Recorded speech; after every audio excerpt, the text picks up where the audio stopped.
Hey family, welcome back to Beloved Always. I hope you're doing wonderfully well.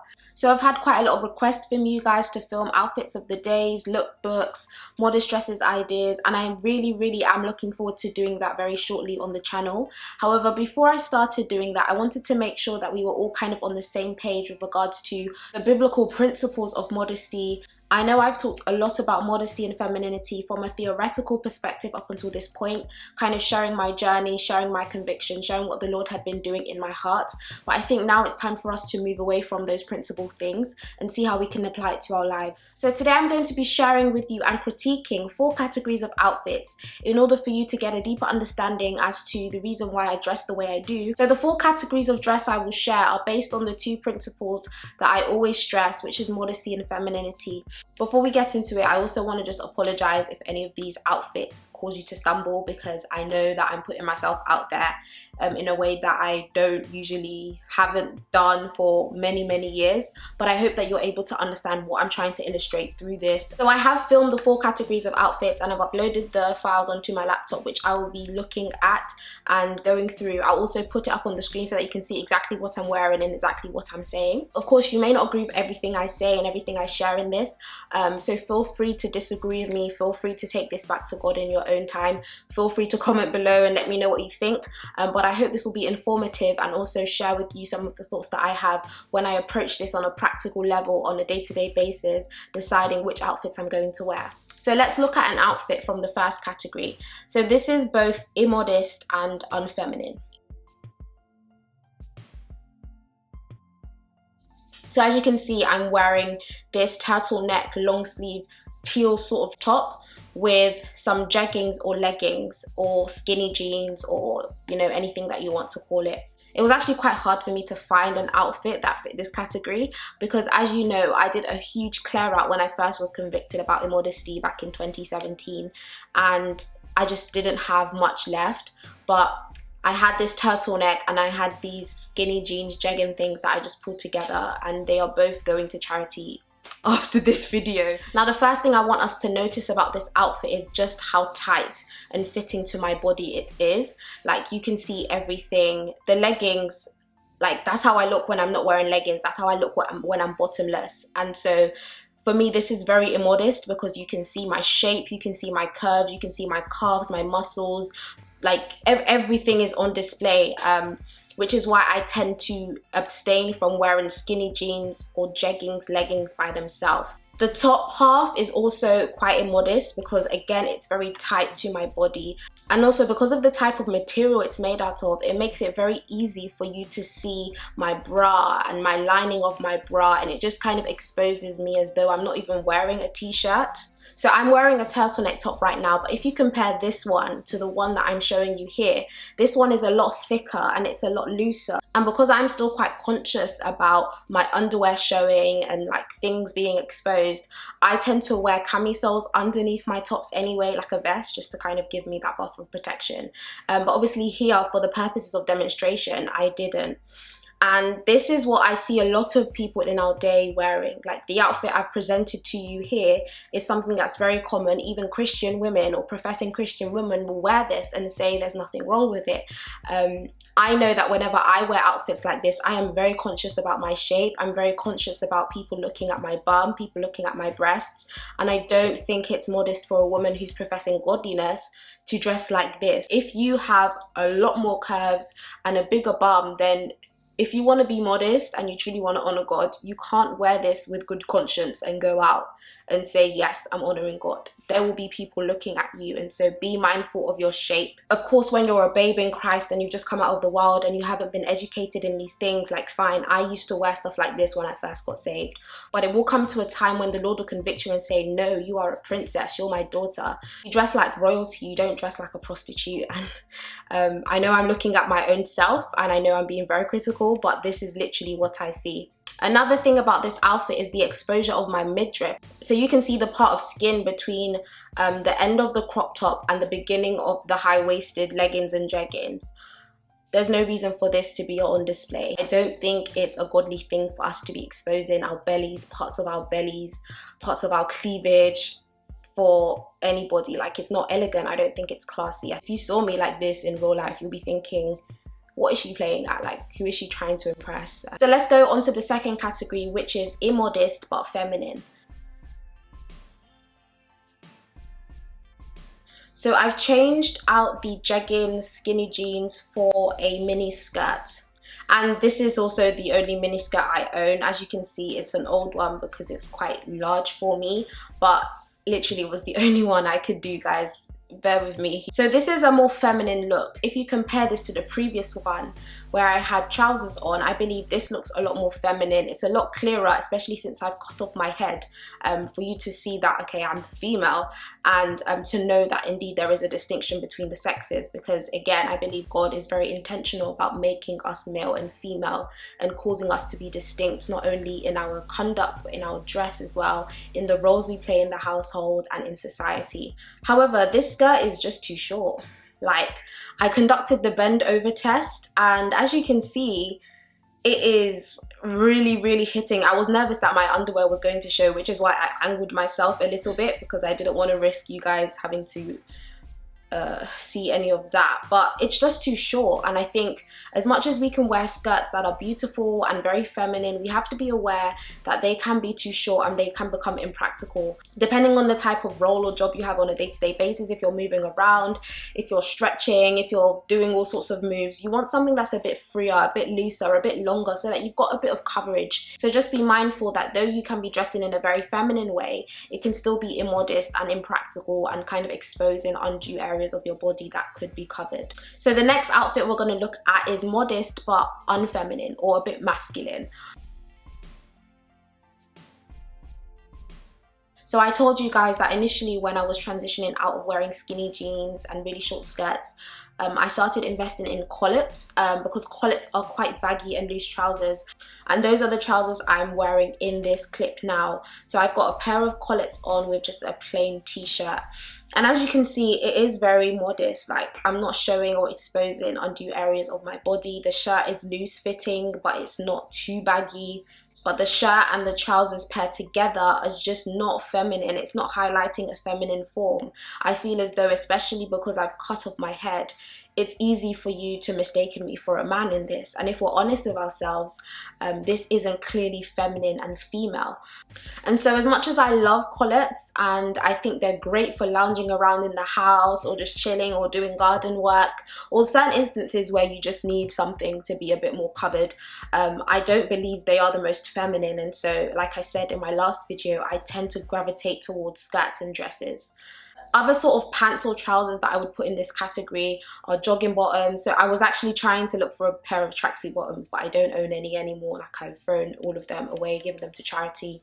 And this is the closest that I can convey a masculine outfit to you guys. I also tried tucking it in just to give myself a bit more shape, a bit more form, but it still didn't really, for me, do it in terms of looking feminine and looking distinct.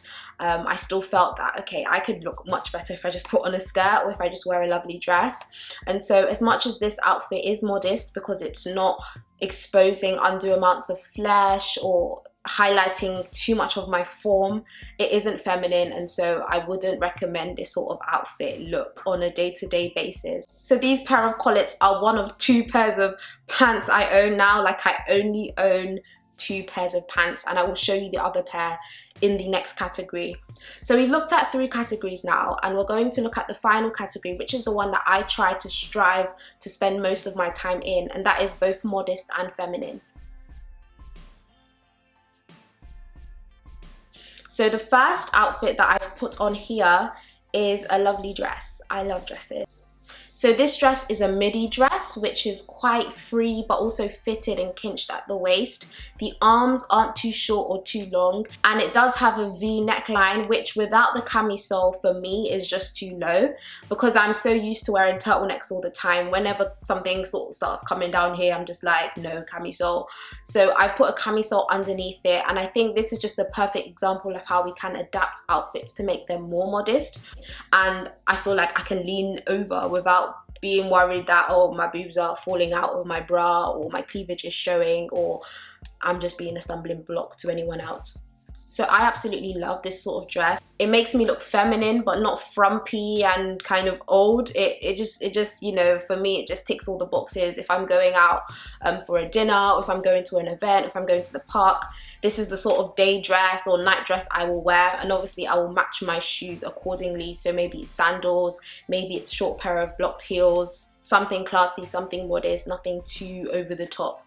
And if we just perform the bending over test, you can see that compared to the mini skirt I put on before, this is a lot better. Like, there's so much more coverage. I can spread my legs, I can dance, I can jump, I can move, and I won't be worried particularly about underwear or body parts being exposed to the world. And that's the freedom that we can pursue. Like, I want my clothes to feel comfortable, I want them to look good, but I also want them to be practical as well. So the second modest and feminine outfit that I want to share with you guys is this leopard print sort of dress. So this is a long sleeve turtleneck, again, I love my turtleneck, dress, which is a bit freer and shapely. So a similar sort of style to the previous one, but it is a little bit shorter. I show you this dress just to highlight the fact that I don't strictly only wear skirts that are midi or maxi length. I always try to adopt the principles of, okay, is this modest and feminine? And if it ticks those boxes for me, I will purchase it. And if I think it needs to be adapted, it will be. So this dress, I typically wear it with leggings or tights and my knee length or kind of calf length boots. As you can see, it's very free. Again, it's not tight, it's not restrictive. I can move around. It's grazing the knee in terms of the length, and it's not too tight and form-fitting, again, like the first two outfits that we saw. Performing the little length test again, it passes the length test just for me. I think this is probably the shortest I would go, like around this length, so just above the knee, grazing lower thigh level, because of the practicality of the fact that I'm very active. Sometimes I'm bending over, sometimes I'm sitting in awkward positions, and so I think that I'm able to make this work. One of the reasons I think I can wear a sort of dress like this and have it look modest is because I am quite short and petite, and so my legs aren't long.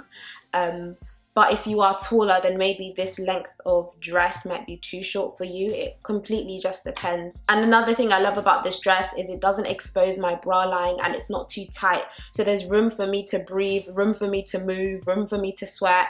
If I want to wear a long sleeve top underneath it because it's winter and it's cold, I can do that and still be modest in my dressing. So this dress for me is a tick, tick, tick. So the next outfit in the modest and feminine category is my permissible outfit. So I told you guys I have only 2 pairs of pants. The second pair of pants is this. So this, I believe, is the tightest I can go to avoid being immodest, but the loosest I can go in order to still look feminine, if you know what I mean. So if you compare the cut on these trousers to the first pair of collets I showed you, these are a lot more flattering in that sense. However, again, because I'm wearing trousers, I believe I'm sacrificing the feminine look.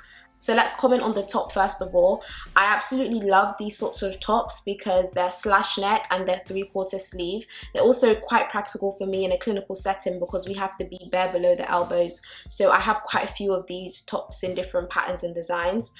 So it's form-fitting, it's not loose, it's not baggy, but it's not excessively tight. And I think this is also the limit in terms of top size that I would go. Like anything tighter than this, I'd probably just get a size up. So let's go back to talking about the trousers. So like I said, these are my permissible trousers. I think these are permissible to wear, but they aren't perfect in my opinion.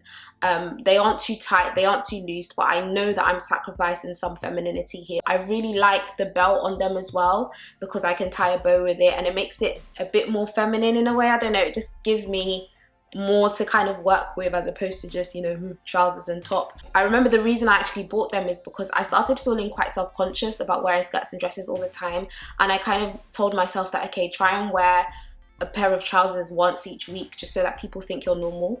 And I mean, I know that's me caring too much about what people think, but it kind of helped me to stay on my journey of modesty. And so I wanted to highlight again that there are permissible things, but not all permissible things are beneficial. And I'm hoping to kind of gravitate away from these sort of styles. I mean, I can wear them, like I'm happy wearing them, but I'm not my best wearing them. So the final outfit I will share, what I did was I kept the same top, but I changed my permissible pants for a pleated skirt. So if you can't see it, I can, but immediately that I've put on this skirt, I look 10 times more feminine. Like, I really hope you're able to see how much a skirt does adorn us as daughters and make it clear to the world that we indeed are females. So yeah, this is just a midi pleated skirt that I own, and I've paired it with this top, and I think it looks beautiful. I absolutely love this outfit. It's free, it's not too tight, it's summery, but I can also adapt it for winter. And most importantly, it's modest and feminine. And as you can see from the video, I'm dancing around because it's so free. It's not too loose, so there is some form there. It is fitted at my waist, but then loose around my hips and my legs. And so I'm completely comfortable, and it's a very practical set that I can adapt for both winter, summer, autumn, spring, whenever. And I'm actually wearing it right now. So that is a practical illustration of modesty and femininity. I hope that I've been able to point out a few things that help you to actually apply this principle practically. I've used my own self as the object of criticism so that you can see that indeed I have passed through all of these phases, and I can see the faults in my own self, and I know what looks good on my own body shape, what doesn't look good, what is too much, what is too little, and I would want to encourage you to do the same. I know I haven't been able to completely exhaust every single possible style out there for women, because there are so many other fashion styles that I haven't covered, I haven't touched on, but I've tried to cover a broad range of different styles that we see commonly in our day and in our culture, to show you that indeed you can adapt things to make them modest, you can look feminine and beautiful, you don't have to look like an old woman with sackcloth and ashes, but you can exercise temperance and really dress in a way that honors God and set yourself apart from the culture. One more thing, I do wear maxi skirts and dresses as well, but not commonly because I'm short. I don't often find ones that fit me. Like, most times they're too long and I have to get them tailored. Even the petite ones, like I bought a petite dress for a prom dinner that I had earlier this year, and I had to wear really high heels for it to not be sweeping the floor. However, if you're taller than I am, or if you're able to find maxi dresses and skirts that fit you and look good, then 100% wear them. They are elegant, they are beautiful, and again, this just highlights the differences that we have in body shape and body size. So that's the end of the video. Thank you so much for watching. I hope this has been helpful, informative, and also giving you some practical guidance in terms of how you can approach dressing to honor God on a day-to-day basis. Do let me know in the comment section what you think below, and I will hopefully be filming a haul video soon, so more to come in terms of the modesty section. Make sure you like, subscribe, and all of that good stuff, and I will see you again shortly in another video. Bye!